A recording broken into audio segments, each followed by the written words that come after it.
Hey guys, what's up? This is Sonic Soul here. I hope you guys have been enjoying Evo with Guilty Gear Strive. I know I have. I placed 13th, so I'm pretty happy about that. But more importantly, I wanted to talk to you guys about Jacko. As you all know, I'm very hyped for this character. I want to try her out as a secondary. And as we all know, she was leaked, and they finally revealed her at Evo 2021 as the next playable DLC character.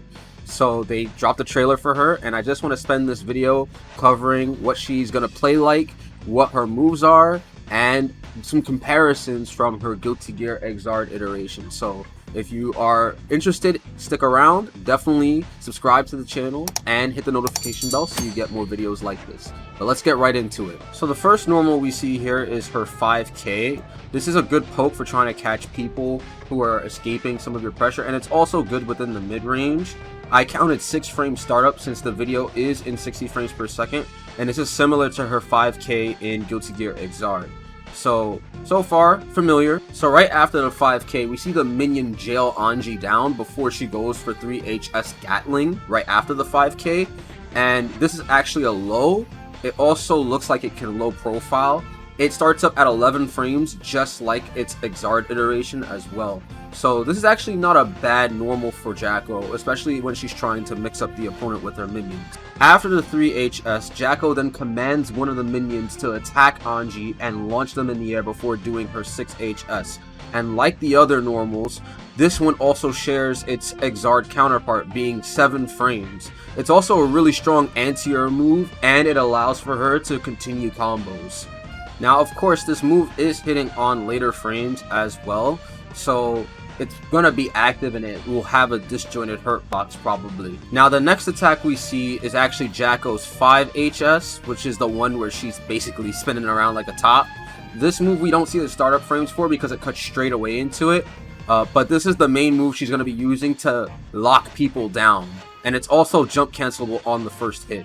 Now, after the 5HS, however, is where the true difference between Jacko from Xrd and this game begins. She's actually throwing out a minion raw. She's not using a house. In previous titles, she would throw a house out, and that house would level up, and then the minion would come out of it, and then that minion will level up. So what would happen is the house would be in a stationary position, and she could control where they are, pick them up, and throw them at you. However, instead of the houses now, these minions are what she's throwing at you. And the thing about it is, because of the wall break mechanic in this game, that would affect the positioning of where these minions are. However, these minions can attack and move on their own. And so, because of this, this actually gets around the wall break mechanic that is in this game. So this was a very unique way of making this character play and keep her gimmick while still conforming to the actual design in Strive. Now notice how this minion has a 1 on its shield and it's colored red.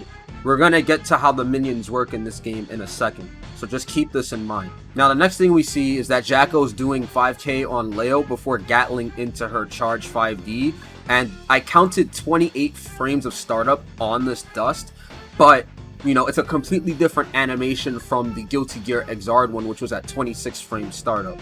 Now, of course, it acts like every other dust where it will attack the opponent as an overhead, and it looks to be like a small projectile that comes up from the ground, but I'm sure it's going to count as a physical hit attack. Next, we see Jacko send out her first minion, and instead of kicking it with the canned animation we saw, she actually uses her 6P to throw the minion at Nago. Now, this 6P I counted is 10 frames, just like the Xrd version. Now, after doing 6P, she sends out another minion, and then she does 2HS, which is also very similar to her Xrd iteration at 13 frames startup.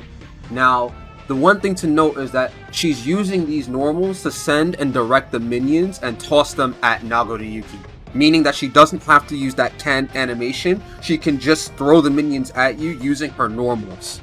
Jacko then sends out her third minion, which she actually jumps in the air after canceling her 2HS into the minion toss. So she jumps in the air, throws the minion, and then proceeds to do her jump S, which is another similar normal to her Xrd iteration, and it also starts up in 9 frames as well.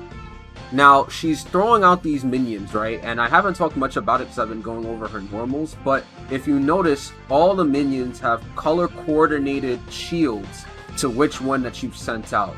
And this one's red, the other one you see here is blue, and the third one with the number 3 on it is orange. Like I said, these denote specific colors depending on what strength you used. Now, the numbers on the shield themselves may indicate how many of the minions are out, or that you can only have this certain amount of minions at a time. I also think that this could be a level, but we don't know. I personally would like to go with the former after thinking and deliberating with the chat. I was adamant about it being the level, but seeing as how they function after they're being sent out one after the other, it might be ordered as to which minion was sent out and which button was used. So in this case, we have the Heavy Slash for number 1, then we have Kick for number 2, and Dust for number 3. So you might only be able to have 3 minions out at a time, and they may all be able to receive different actions depending on what you command for them to do. The other thing to note too is that after the jump S that Jacko does on the 3rd minion, it gets kicked into the other 2 minions and causes this domino effect, which attacks Nagoriyuki as well. So the ghosts definitely have interactions with each other when they're knocked into each other, so that's something to note, which will play a lot into how she's going to zone the opponent out using these minions and keep them at bay. The other thing after this is that we see this little cute graphic with the trick and treat, or trick or treat. So we see these graphics with the minions, and one thing to note is that again, those color coordinated shields are seen there. And we see that the second one, instead of it being blue in the last preview, is actually green.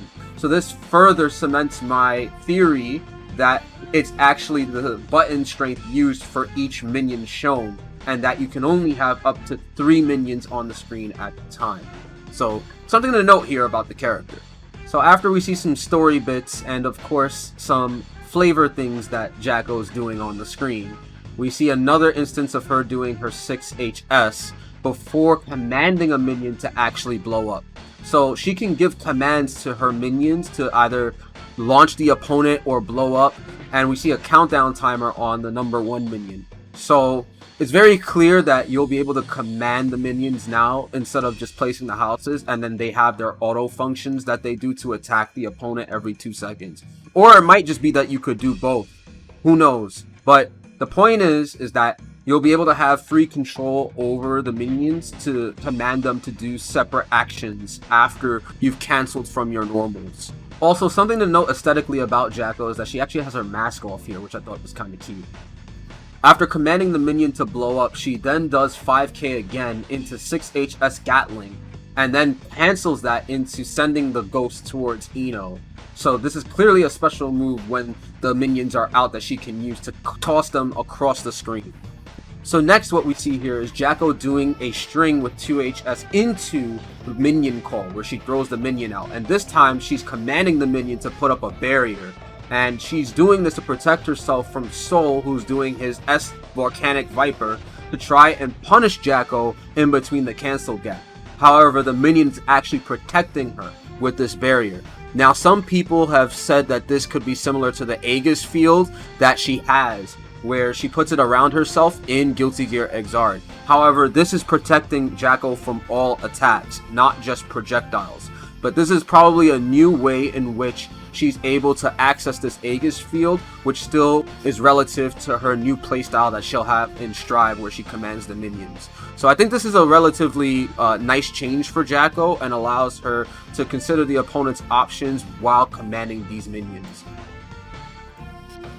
And then finally, after she parried Soul's Volcanic Viper successfully, she dashes in and does an immediate 2k, which I counted to be 6 frames, just like Guilty Gear Xrd's 2k for its startup, and then immediately dashes forward for a tick grab into her ground throw.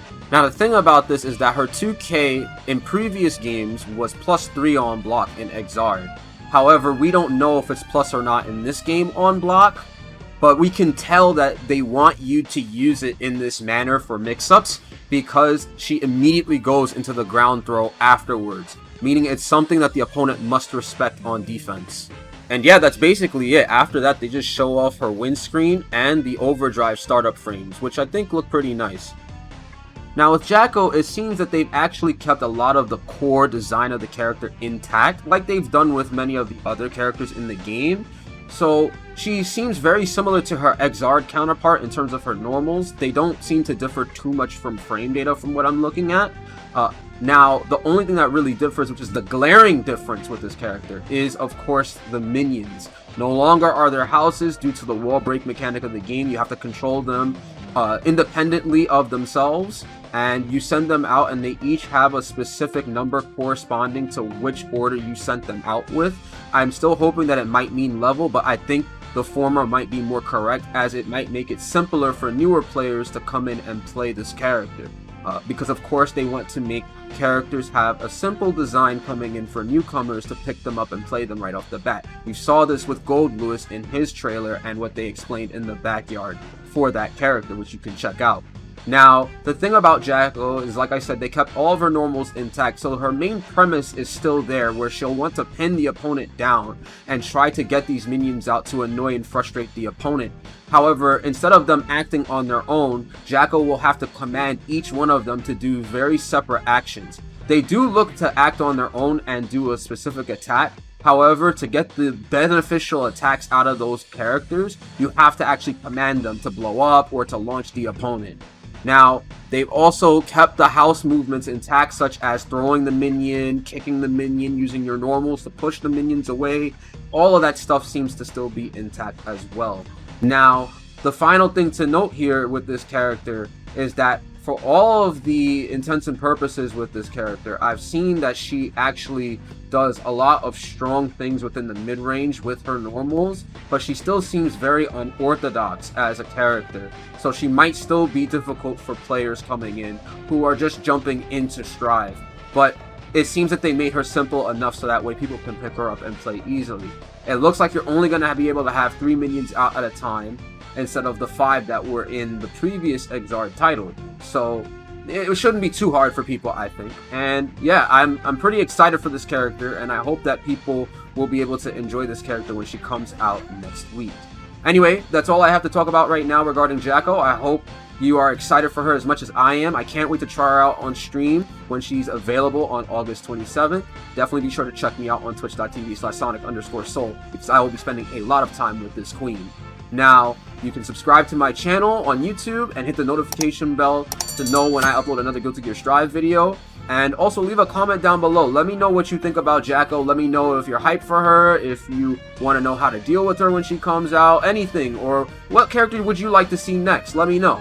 Anyway, guys, take care. Hope you guys have a great day and enjoy Strive. Keep rocking. Peace.